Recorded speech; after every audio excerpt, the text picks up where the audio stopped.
Hello everyone, very good morning to all of you.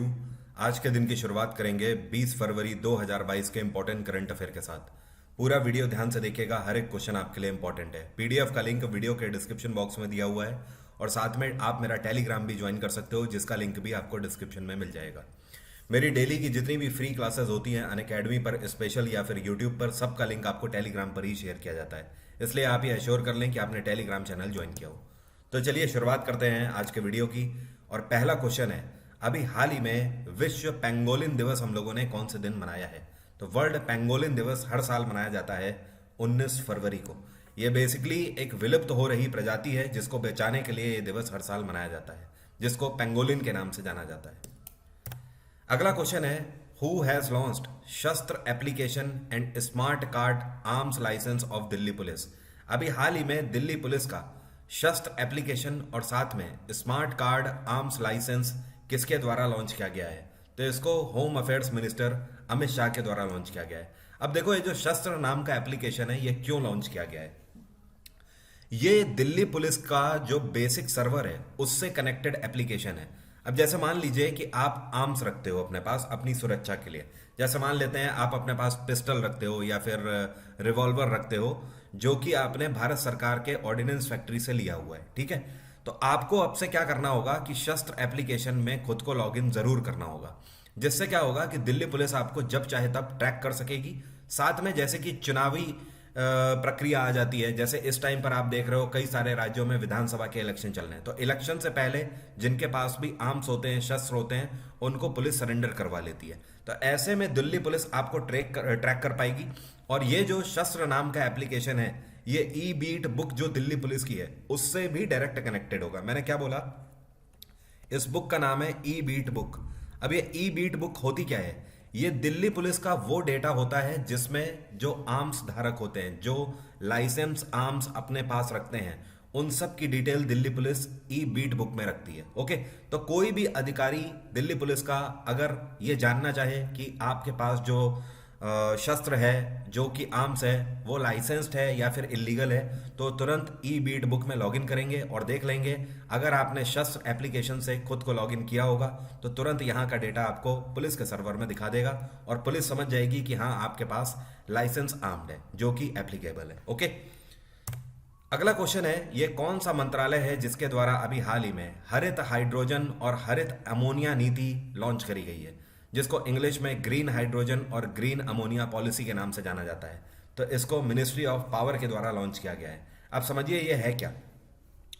ये जो policy launch करी है भारत सरकार ने, ग्रीन हाइड्रोजन और ग्रीन अमोनिया पॉलिसी, इसका मेन मोटो ये है कि आगे आने वाले टाइम में अगर आप रिन्यूएबल पावर प्लांट लगाना चाहते हो, जैसे कि आप सोलर पावर प्लांट लगाना चाहते हो या फिर पवन चक्कियों से चलने वाला कोई आप पावर प्लांट लगाना चाहते हो, तो उसमें क्या होगा कि आप डायरेक्ट मैन्युफैक्चरर से परचेस कर पाओगे और भारत सरकार की पॉलिसी के तहत आप परचेस कर पाओगे। ओके, साथ में इतना ही नहीं, पावर एक्सचेंज से आप डायरेक्टली कनेक्ट हो सकते हो। तो ये एक ऐसी पॉलिसी है जिसके अंदर भारत सरकार आपको ये श्योरिटी देती है कि अगर आप कोई भी रिन्यूएबल एनर्जी का प्लांट लगाना चाहते हो तो 15 दिन के अंदर भारत सरकार की तरफ से आपको अप्रूवल मिल जाएगा। तो पावर मंत्रालय के द्वारा इसको लॉन्च किया गया है। और पावर मंत्रालय के इस टाइम पे मंत्री कौन है? ये हैं आर के सिंह। कौन है? आर के सिंह, राजकुमार सिंह। होम अफेयर्स मंत्रालय अमित शाह के पास है। एक्सटर्नल अफेयर्स मंत्रालय के मिनिस्टर हैं डॉक्टर एस जयशंकर। और आयुष मंत्रालय है इस टाइम पे सर्बानंद सोनोवाल के पास। अगला क्वेश्चन है, ये कौन सा शहर है भारत का जिसमें अभी हाल ही में साल 2022 की परामर्श नाम की करियर काउंसलिंग वर्कशॉप लॉन्च करी गई? तो परामर्श नाम की वर्कशॉप करियर काउंसलिंग लॉन्च करी गई है कहां पर? यह राजस्थान के बीकानेर में अभी हाल ही में होस्ट करी गई और इसको लॉन्च किया है वहां के मिनिस्टर ऑफ स्टेट कल्चर, जिनका नाम है अर्जुन राम मेघवाल। क्या नाम है? अर्जुन राम मेघवाल। ये बेसिकली उन स्टूडेंट्स के लिए वर्कशॉप लॉन्च करी गई है जो कि 12th पास हो जाते हैं और इंटरमीडिएट पास होने के बाद उनको ये नहीं पता है या फिर कंफ्यूजन है उन्हें कि आगे आने वाले टाइम में वो अपने करियर में क्या करेंगे। उन्हें ये नहीं पता है कि वो इंजीनियरिंग कर लें, उन्हें ये नहीं पता है कि वो आगे जाके सरकारी क्षेत्र में कार्य करना चाहते हैं। तो जो ऐसे स्टूडेंट जो कि 12th के बाद भी कंफ्यूज हैं अपने करियर को लेकर, तो उन्हें दिशा दिखाने के लिए करियर काउंसलिंग वर्कशॉप जिसका नाम है परामर्श 2022, इसको अभी हाल ही में बीकानेर में लॉन्च किया गया है। अगला क्वेश्चन है, अभी हाल ही में एसबीआई इको वैप के द्वारा भारत का जीडीपी रेट 2022 के लिए कितना प्रिडिक्ट किया गया है? तो एसबीआई इको वैप ने 2022 के लिए भारत का जीडीपी प्रिडिक्शन अभी हाल ही में दिया है 8.8%। कितना? 8.8%। एक चीज और ध्यान रखिएगा, 6 महीने पहले ही एसबीआई इको वैप ने प्रिडिक्शन दिया था। कितना? तब इन्होंने उस टाइम पर 9.3% का प्रिडिक्शन दिया था।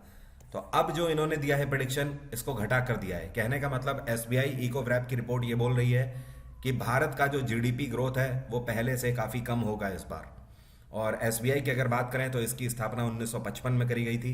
हेडक्वार्टर है एसबीआई का मुंबई और इसके चेयरपर्सन है दिनेश कुमार खारा। कौन है? दिनेश कुमार खारा।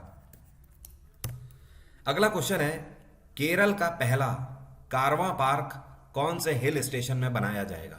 तो इसको कैरावन पार्क बेसिकली बोला जाता है इंग्लिश में। तो केरल में पहली बार कैरावन पार्क की स्थापना करी जाएगी। कहां पर? ये एक हिल स्टेशन है या फिर आप बोल सकते हो एक गांव है जिसका नाम है वागामून। क्या बोलते हैं? वागामून। और ये केरल के इडुक्की डिस्ट्रिक्ट में पड़ता है। कहां पर? इडुक्की डिस्ट्रिक्ट। अब समझिए ये कैरावन पार्क होता क्या है। ये बेसिकली टूरिज्म को बढ़ावा देने के लिए टूरिज्म पॉलिसी के अंतर्गत लॉन्च किया गया है कैरावन पार्क। कैरावन पार्क के तहत भारत सरकार का कहना है कि हम आपको फैसिलिटी देंगे 2 गेस्ट पर या फिर 4 फैमिली मेंबर्स पर, आपको हम फैसिलिटी देंगे। अब ये फैसिलिटीज क्या क्या है? इसका सीधा सा मतलब ये है कि जब ये कैरावन पार्क बन जाएगा केरल के अंदर वागामून में, तो जब आप इडुक्की डिस्ट्रिक्ट में घूमने जाएंगे तो वहां पर आपको कुछ फैसिलिटीज दी जाएंगी रहने के लिए। मतलब आपको एक ऐसा लिविंग स्पेस दिया जाएगा जहां पर एसी लगा होगा, आपका सोफा कम बेड होगा, साथ में एक आपको किचन दिया जाएगा। किचन के अंदर माइक्रोवेव अवन जैसी फैसिलिटीज होंगी, फ्रिज होगा उसके अंदर, आपको नीट एंड क्लीन वॉशरूम दिया जाएगा। इसके अलावा आपको इंटरनेट फैसिलिटी दी जाएगी।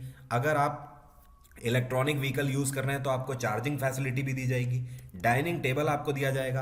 अगर आप अपने ड्राइवर के साथ मान लीजिए वहां पर विजिट कर रहे हो तो आपको आपके ड्राइवर के लिए एक अलग से स्पेस दिया जाएगा जहां पर वो अपना आराम कर सकता है। तो इस तरीके की आपको हर वो एमिनिटीज दी जाएगी जहां पर आप घूमने के पर्पज से जाते हो और एक्सपेक्ट करते हो ये सारी चीजें। तो ये है कैरावन पार्क जो कि केरल में पहली बार खोला जा रहा है। कहां पर? वागामून में खोला जाएगा। मोस्ट इंपॉर्टेंट क्वेश्चन है और अच्छा क्वेश्चन है, ध्यान रखिएगा। और केरल में इस टाइम पे सरकार है पिनाराई विजयन की और यहाँ के गवर्नर हैं आरिफ मोहम्मद खान। अगला क्वेश्चन है, in which city India's first water taxi service has been inaugurated? अभी हाल ही में भारत में पहली बार वाटर टैक्सी सर्विस कौन से शहर में इनॉग्रेट करी गई है? तो पहली बार इसको शुभारंभ किया गया है मुंबई के अंदर। और ये जो वाटर टैक्सी है ये बेसिकली कहां से कहां तक जोड़ रही है? तो ध्यान रखिएगा, ये मुंबई में नेरुल से लेकर जोड़ेगी कहां तक? ये एलिफेंटा आइलैंड तक जोड़ेगी। और बीच में कहां से होती हुई जाएगी? ये बेलापुर से होती हुई जाएगी। तो एक तरीके से आप समझ लीजिए ये नेरुल से बेलापुर जाएगी और बेलापुर से एलिफेंटा आइलैंड तक कनेक्ट करेगी। जो लोग वाटर टैक्सी की मदद से जाना चाहते हैं आराम से घूम सकते हैं। इसका किराया बहुत कम होगा, साथ में ये पॉल्यूशन भी नहीं क्रिएट करेगी और एक बार में 70 लोगों को करीब अपने साथ ले जा सकती है बड़ी वाटर टैक्सी। ओके। और इन वाटर टैक्सीज को चलाने के लिए सरकार की तरफ से 8.37 करोड़ का एस्टिमेट लिया गया था। तो एक तरीके से आप बोल सकते हो करीब 8.5 करोड़ की मदद से इसको चलाया गया है। ओके। अगला क्वेश्चन है, which country has become the first to adopt India's UPI?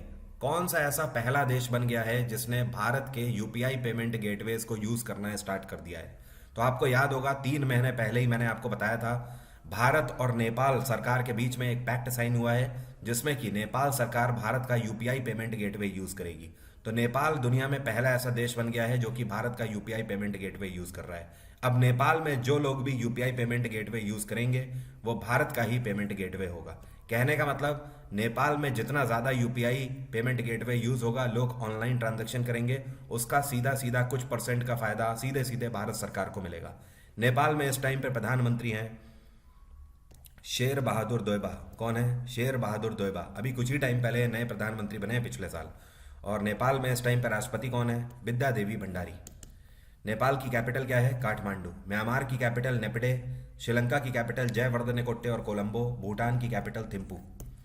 और परेशान मत होइए, पिछले जितने भी दिन के 19 तारीख तक के जो करंट अफेयर हैं वो मैं आपको दो हिस्सों में डिवाइड करके दे रहा हूँ वीकली कंपाइलेशन के तौर पर। तो आज शाम तक या फिर कल सुबह तक आपको वीकली कंपाइलेशन मिल जाएगा, 1 से लेकर 10 फरवरी का, और दूसरे पार्ट में आपको 11 से लेकर 19 फरवरी तक का कंपाइलेशन मिल जाएगा। अगला क्वेश्चन है, who has been appointed as the president of Burkina Faso. Burkina Faso एक देश है, ये वेस्ट अफ्रीकन कंट्री है बुर्किना फासो। इसमें अभी हाल ही में तख्ता पलट हुआ है और इसके नए राष्ट्रपति कौन बने हैं। तो ये जो आपको पिक्चर में दिख रहे हैं ये हैं यहाँ के मिलिट्री कमांडर इन चीफ, इनका नाम है पाउल हेनरी दमीबा। क्या नाम है? पाउल हेनरी दमीबा। और इन्होंने रोज कैबोर को सक्सीड किया है। रोज कैबोर पहली बार यहाँ पे राष्ट्रपति 2015 में बने थे, उसके बाद ये 2020 में फिर से री इलेक्ट हुए हैं। लेकिन अभी यहाँ पर विवाद हो गया है, इनकी सरकार को पसंद नहीं किया जा रहा है, इनके ऊपर करप्शन के चार्जेस लग रहे हैं, जिसकी वजह से यहाँ पर तख्ता पलट हुआ है और मिलिट्री कमांडर पाउल हेनरी दमीबा ने यहाँ पर राष्ट्रपति की पोस्ट को संभाल लिया है। Burkina Faso West African country है और यहाँ की जो कैपिटल है इसको क्या बोलते हैं? तो ध्यान रखिएगा, इसको बोला जाता है ओगादोगु। ऐसे लिखेंगे, ओगादोगु। ओगादोगु यहाँ की कैपिटल है और यहाँ पे करेंसी चलती है फ्रैंक। अगला क्वेश्चन है, ये कौन सा इंस्टीट्यूट है जिसके द्वारा अभी हाल ही में drone based crop health forecasting solution launch किया गया है। मतलब एक ऐसा solution artificial intelligence based launch किया गया है जिसमें ड्रोन ऊपर से उड़ के फसलों में हो रही बीमारियों के बारे में पता लगा लेंगे। मतलब एक ऐसी टेक्नोलॉजी जिसमें ड्रोन की मदद से आप ये पता लगा सकते हो कि फसलों में आगे आने वाले टाइम में कौन सा कीड़ा लग सकता है, साथ में कौन सी डिसीज लग सकती है, मतलब बीमारी लग सकती है, ये आपको ड्रोन से ही पता लग जाएगा। तो ये बनाया गया है IIIT नया रायपुर के द्वारा। यहाँ पर IIIT का मतलब क्या है? इसको बोलते हैं international institute of information technology, जो कि नया रायपुर की है। इन्होंने एक ऐसा ड्रोन बेस्ड सॉल्यूशन बनाया है जो कि फसलों में आगे होने वाली बीमारियों के बारे में और जो कीड़े लगने वाले होंगे उनके बारे में बता देगा, ताकि आप पहले से ही उन चीज़ों को एड्रेस कर सको और सॉल्यूशन के साथ आ सको। अगला क्वेश्चन है, अभी हाल ही में IDFC फर्स्ट बैंक के एडिशनल डायरेक्टर के रूप में किसको अपॉइंट किया गया है? तो ये जो आपको पिक्चर में दिख रहे हैं ये हैं ex-IFS ऑफिसर और इनका नाम है जयमिनी भगवती। क्या नाम है? जयमिनी भगवती। ये बने हैं अभी हाल ही में IDFC फर्स्ट बैंक के एडिशनल डायरेक्टर। और IDFC फर्स्ट बैंक की अगर बात करें तो इसके इस टाइम पे CEO हैं वी वैद्यनाथन। कौन है? वी वैद्यनाथन। IDFC बैंक बहुत पुराना बैंक नहीं है, अभी हाल ही में 2015 में इसकी स्थापना करी गई थी और इसका हेडक्वार्टर है मुंबई। अगला क्वेश्चन है, पूरे नॉर्थ ईस्ट का पहला ऐसा कौन सा राज्य है जहां पर बहुत ही जल्द मोटर रेसिंग ट्रैक की स्थापना करी जाएगी? तो मोटर बाइक रेसिंग ट्रैक की स्थापना करी जा रही है कहां पर? यह करी जाएगी मिजोरम में। और मिजोरम में कहां पर? तो ध्यान रखिएगा, ऐजवाल में। तो ये अगेन मोस्ट इंपॉर्टेंट क्वेश्चन है, पूरे नॉर्थ ईस्ट इंडिया में कहीं पर भी मोटर रेसिंग ट्रैक अभी तक नहीं था। पहली बार मोटर बाइक रेसिंग ट्रैक की स्थापना मिजोरम के ऐजवाल में करी जाएगी। और मिजोरम में इस टाइम पे सरकार किसकी है? पू जोरमथंगा की सरकार है। यहाँ पे गवर्नर हैं के हरि बाबू। कौन है? के हरि बाबू। नागालैंड में नेपियो रियो की सरकार है, आसाम में हिमांता बिस्वा शर्मा की सरकार है और मणिपुर में बीरेन्द्र सिंह की सरकार है। आपको पता है ना, इस बार मणिपुर में भी विधानसभा के इलेक्शन हो रहे हैं। अगला क्वेश्चन है, from which place BrahMos supersonic cruise missile has been test fired recently. अभी हाल ही में यह कौन सा INS है इंडियन नेवी का जहां से ब्रह्मोस सुपरसोनिक मिसाइल का सफलतापूर्वक परीक्षण किया गया है? तो ब्रह्मोस का एक प्रो वर्जन अभी हाल ही में लॉन्च किया गया है और इसे सक्सेसफुली फायर किया गया INS विशाखापत्तनम से। विशाखापत्तनम इंडियन नेवी की ईस्टर्न नेवल कमांड है और इंडियन नेवी की यह सबसे बड़ी कमांड भी है, यह चीज ध्यान रखिएगा। तो इंडियन नेवल शिप विशाखापत्तनम से इसको लॉन्च किया गया है। ब्रह्मोस एक ऐसी मिसाइल है जो कि भारत में इंडो रशिया जॉइंट वेंचर के तहत बनाई जाती है। किसके तहत? इंडो रशिया जॉइंट वेंचर, मतलब भारत इसको रशिया की मदद से तैयार करता है और इसकी एक यूनिट की कीमत है $2.75 मिलियन। मतलब भारत सरकार इसको क्लेम करती है इंटरनेशनल मार्केट में बेचने के लिए $2.25 मिलियन में। ठीक है। अभी हाल ही में एक किताब लॉन्च करी गई है जिसका नाम है dignity in a digital age, making tech work for all of us. ये किताब किसके द्वारा लिखी गई है? मोस्ट इंपॉर्टेंट क्वेश्चन है, ये क्वेश्चन आपसे पूछा जा सकता है और ये किताब लिखी गई है रो खन्ना के द्वारा। किसके द्वारा? रो खन्ना। रो खन्ना बेसिकली एक भारतीय अमेरिकी मूल के व्यक्ति हैं और इस टाइम पर ये अमेरिका का जो कैलिफोर्निया डिस्ट्रिक्ट है उसके रिप्रेजेंटेटर के तौर पर भी कार्य कर रहे हैं। मतलब एक तरीके से आप बोल सकते हो वहाँ पर ये पॉलिटिशियन भी हैं। और इन्होंने जो किताब लिखी हुई है जिसका नाम है dignity in a digital as, ये किताब बेसिकली अमरीकियों के बारे में इन्होंने लिखी हुई है। इस किताब में इन्होंने ये बताया हुआ है कि किस तरीके से अमेरिका के अंदर टेक्नोलॉजी प्रोग्रेस हो रही है और लोगों का जो लाइफ स्टाइल है वो कैसे लगातार चेंज होता चला जा रहा है, उसके बारे में किताब पूरी इन्होंने लिखी है। अगला क्वेश्चन है, अभी हाल ही में गेमिंग एप्लीकेशन A23 के ब्रांड एम्बेसडर के रूप में किसको नियुक्त किया गया है? तो गेमिंग एप्लीकेशन A23 के ब्रांड एम्बेसडर अभी हाल ही में शाहरुख खान बनाए गए हैं। और आज की जो स्पेशल क्लास है उसका लिंक मैंने वीडियो के डिस्क्रिप्शन बॉक्स में दिया हुआ है। तुरंत जाइए डिस्क्रिप्शन बॉक्स में, क्लिक करिए और खुद को एनरोल करिए। क्लास आपकी तभी खुलेगी जब आप वरुण 777 कोड का यूज़ करेंगे। तो क्लास का अनलॉक कोड ये है, ध्यान रखिएगा। और हाँ, GSGK का फुल बैच मैंने अनअकैडमी प्लस में रिज्यूम कर दिया है। क्लासेस फिर से होने लगी है। मुगलिया सल्तनत आज खत्म हो जाएगी, तो आप अनअकैडमी प्लस को भी सब्सक्राइब कर सकते हो वरुण 777 कोड से, और इसकी मदद से आपको जो भी बेस्ट ऑफर्स चल रहे हैं वो मिल जाएंगे, साथ में एक्स्ट्रा 10% का डिस्काउंट आपको मिल जाएगा। आज की बात यहीं तक। Bye bye, take care, have a nice day, आपका दिन मंगलमय हो।